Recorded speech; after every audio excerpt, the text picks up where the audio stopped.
तो hello guys, welcome to our channel. आशा करता हूँ आप सभी अच्छे होंगे, अपना ख्याल रख रहे होंगे। आई होप आप सभी का आज का एग्जाम बहुत ही अच्छा गया होगा। तो दोस्तों, आज हम लोग जनरल मैनेजमेंट के कुछ इंपॉर्टेंट क्वेश्चन देखने वाले हैं।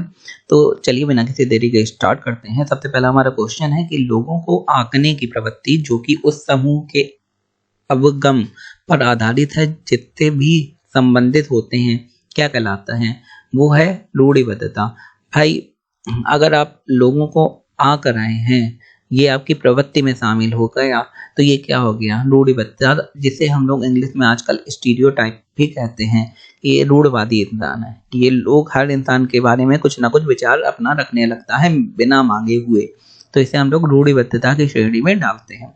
आगे देखते हैं, नेतृत्व के कौन से सिद्धांत के अंतर्गत माना जाता है कि नेताओं में कुछ सहज व्यक्तिगत लक्षण होते हैं?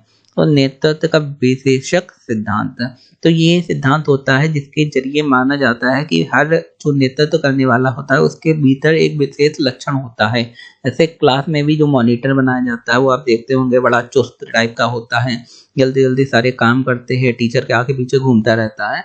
तो नेतृत्व का विशेषक सिद्धांत, तो ये उसके अंदर खासियत होंगी तब वो नेतृत्व में जा पाएगा।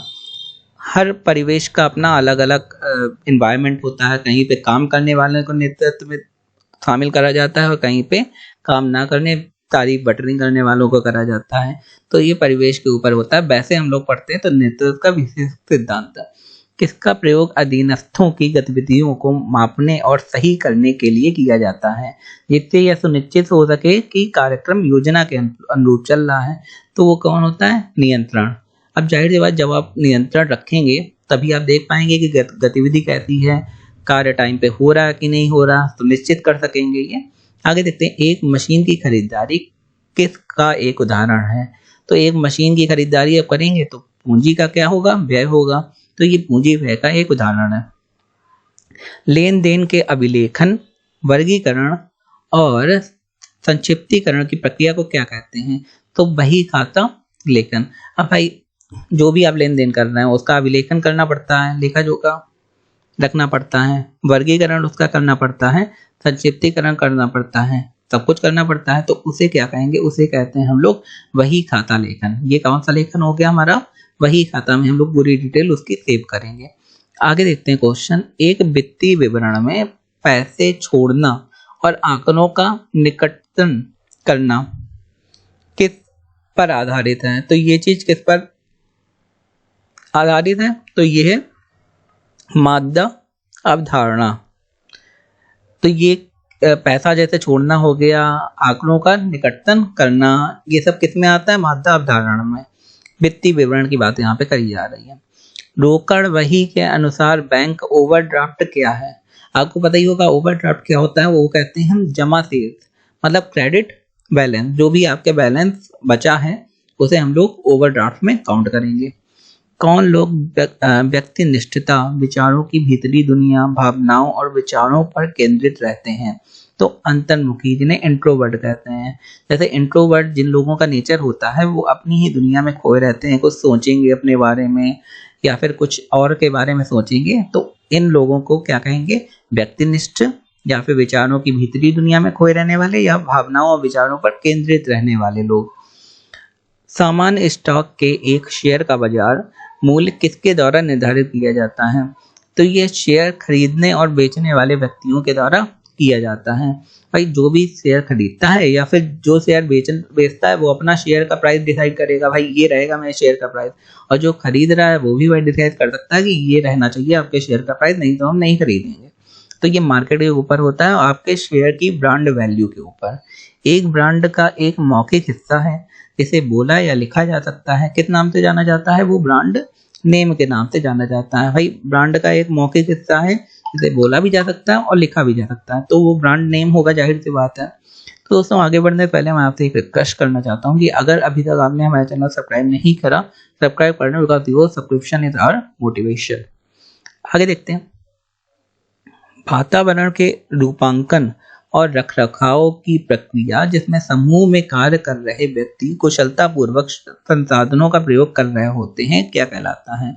ये प्रबंधन कहते हैं, जैसे एक दो क्वेश्चन पहले भी आ चुके हैं कि प्रबंधन के बारे में पूछा गया, आखिर होता क्या है, तो उसमें सारा आएगा, जैसे वातावरण के रूपांकन, रख रखाव की प्रक्रिया। अच्छा, आपको पता है प्रबंधन क्या होता है, लेकिन वो किस तरीके से पूछा जा सकता है। आपके में तो 4 आंसर दे दिए जाएंगे कि ये 4 हैं, इसमें से कौन सा होगा। तो उसके लिए आपको क्वेश्चन भी पता होना चाहिए कि भाई अगर पूछा जाए वातावरण के रूपांकन के बारे में, रख रखाव की प्रक्रिया के बारे में, और समूह के कार्य करने के बारे में, व्यक्ति कुशलता के बारे में, और टाइम पे मतलब समय पे कार्य पूरा करना या समय प्रबंधन करना, तो ये सब प्रबंधन के अंतर्गत आता है।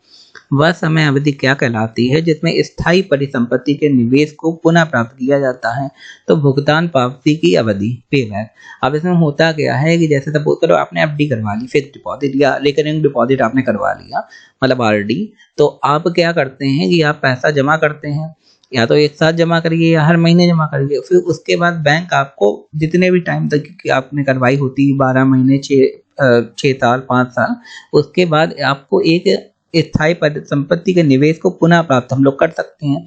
या तो आप हर महीने उसका ब्याज लीजिए, तो आपको जितना पैसा जमा होगा उतना वापस मिलेगा, या अगर आप एक साथ लेते हैं तो आपको उतना पैसा जितना जमा होगा और बाकी जो भी आपका ब्याज होगा वो बढ़ के मिलेगा। बिक्री प्रबंधन का एक सामान्य उद्देश्य क्या है? वितरण के लिए उपयुक्त चैनल का चयन करना, कि भाई कौन से चैनल से हम लोगों को चयन करना है, कौन सा सबसे अच्छा बिक्री प्रबंधन के लिए चैनल है। चैनल माने माध्यम होता है और कुछ नहीं। फॉर्म में भरी गई ग्राहकों की प्रतिक्रिया किस प्रकार की सूचना है? वो एक बाहरी सूचना के अंतर्गत आती है। अब इसका मतलब क्या है? फॉर्म में भरी गई प्रतिक्रिया, कुछ कंपनीज होती हैं, आपने देखा होगा, जैसे आपने कुछ फ्लिपकार्ट में खरीदा, फ्लिपकार्ट से खरीदा, फ्लिपकार्ट के बारे में उसमें रेटिंग आपको देनी होती है, कुछ राइट करना होता है। तो ये ग्राहक मतलब कस्टमर की एक रेटिंग होती है, जिससे कंपनी भी पढ़ सकती है और अपने प्रोडक्ट में सुधार कर सकती है, और बाकी लोग भी पढ़ेंगे तो उन्हें भी इंफॉर्मेशन पता होगी ये किस तरीके का प्रोडक्ट है। आगे देखते हैं, विशिष्टीकरण एवं कुशलता ही संगठन का ढांचा निर्धारित कर रही है। यह क्या दर्शाता है? ये दर्शाता है मानव संसाधन के परंपरागत सिद्धांत बाहर होते जा रहे हैं। अब इसमें ये कहा गया है कि भाई आप अगर कोई कुशल है या कोई पर्टिकुलर चीज में ही ध्यान देना, विशिष्ट, वही चीज संगठन का ढांचा निर्धारित कर रही है। मतलब अगर आप बिल्कुल कुशल हैं तो आप रहेंगे, नहीं तो हटिए। तो ये क्या है? मानव संसाधन में परंपरागत सिद्धांत बाहर होते जा रहे हैं। तो परंपरागत सिद्धांत है वो नहीं चल रहा है, अब कंपनी को सिर्फ चाहिए कि भाई हमें प्रॉफिट, बस। आगे क्या है? रोजनामचे एवं अन्य सहायक पुस्तकों से खाता वही में प्रविष्टियां करने की प्रक्रिया क्या कहलाती है? खतौनी, ये आपको पता ही होगा, खतौनी के बारे में मुझे बताने की जरूरत नहीं है। आगे देखते हैं, किसी कर्मचारी के कार्य की प्रशंसा करना तथा पुरस्कार देना क्या कहलाता है? अभिप्रेरणा। ये अभिप्रेरणा माने आप ये समझ लीजिए, ये कहते हैं मोटिवेशन। अगर किसी कर्मचारी को आप अच्छे काम के लिए कुछ दे रहे हैं, जैसे कंपनी में आपने सुना होगा बोनस दिया जाता है या सैलरी हाइक दी जाती है, उसको कहते हैं अभिप्रेरण। या कभी कभी अवार्ड भी दिया जाता है कंपनी में, या कंपनी आउटिंग में ले जाती है आपको, तो उसे अभिप्रेरण मतलब जिससे कर्मचारी जब लौट के आए तो और अच्छा काम करके दे, जिससे कंपनी का प्रॉफिट बढ़े। स्थिर लागत पर ऋण कोषों का प्रयोग करना क्या कहलाता है? तो वो होता है समता पर व्यापार करना। स्थिर लागत पर ऋण, जैसे जो लागत आपने लगाई है उस पर ऋण। किसने कहा? ये चीज किसने कही? ये पूछा गया। बजट एक निश्चित अवधि के लिए सरकार की वित्तीय योजना है। तो ये टेलर ने कहा कि बजट क्या है? एक निश्चित टाइम के लिए। जैसे बजट आता 5 साल के लिए, गवर्नमेंट टारगेट रखती ना, जैसे मनरेगा की योजना आई कि इतने टाइम तक के लिए इतना बजट रहेगा, या पंचवर्षीय योजना 5 साल के लिए आती हैं, तो वो पर्टिकुलर टाइम के लिए आती हैं। ठीक है। ये आगे क्या दिया है? POSDCORB का सिद्धांत किसने प्रतिपादित करा? ये लूथर गुलिक ने प्रतिपादित करा। अगर ये आपसे पूछा जाता आप तुरंत लूथर गुलिक लगा के आएंगे। आगे POSDCORB का पूर्ण रूप क्या है? अब देखिए पूर्ण रूप आ गया, इसका फुल फॉर्म क्या होगा? P से प्लानिंग, प्लानिंग माने नियोजन होता है, O से organization, then staffing, then directing. तो ये इसका फुल फॉर्म है। तो दोस्तों ये थे आज के हमारे इंपॉर्टेंट क्वेश्चन। अगर आपको वीडियो अच्छा लगा तो हमारे चैनल को लाइक शेयर सब्सक्राइब करना ना भूलें।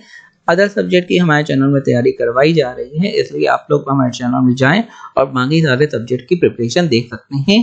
धन्यवाद।